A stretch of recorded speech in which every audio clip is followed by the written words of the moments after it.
பேதமை ஏதிலாரார தமர்பசிப்பர் பேதை பெருஞ்செல்வம் உற்றக்கடை. குறளன முப்பால் திருவள்ளுவரினும் முதற்பாவலர்.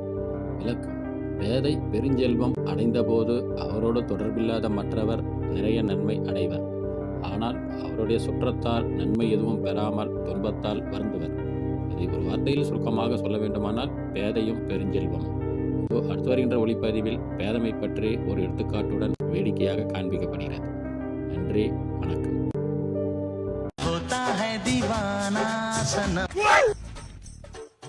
யோ, பாத்து துப்ப மாட்டியா? ஆள் உட்கார்றது கண்ணுக்கு தெரியல. அரே பையா, தரையில தானே துப்புனே. ஓ, தலையிலையா துப்புனே? தலைமையிலேயே துப்பியா நீ? எங்க ஆளுங்களுக்கு ஒரு போன் பண்ணேன்னு வச்சுக்க, நீங்க இருந்து உயிரோடயே போக முடியாது. ஆளே கூப்பிடுறே, நானும் எங்க ஆளையே கூப்பிடுறேன். கூப்பிடு. யாருக்கு ஆள் வருதுன்னு பாப்போம். ஒரு பேச்சுக்கு சொன்னா 10 பேர் வந்துட்டாங்க. எம்எல்ஏ கூப்பிட வேண்டியதுதான்.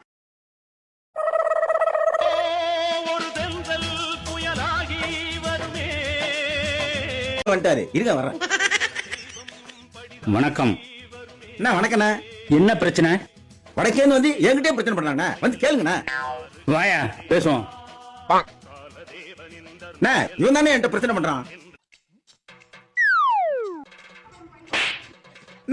என்ன அடிக்கிறீங்க? அவர் யாருன்னு தெரியுமா? என் கம்பெனிக்கு ஆள் அனுப்புறது அவர் தான். அட்ஜஸ்ட் பண்ணி போயா. நீங்க ஒன்னும் கோச்சிக்காதீங்க. அரே பையா, இனிமே இங்க நாங்க தான்.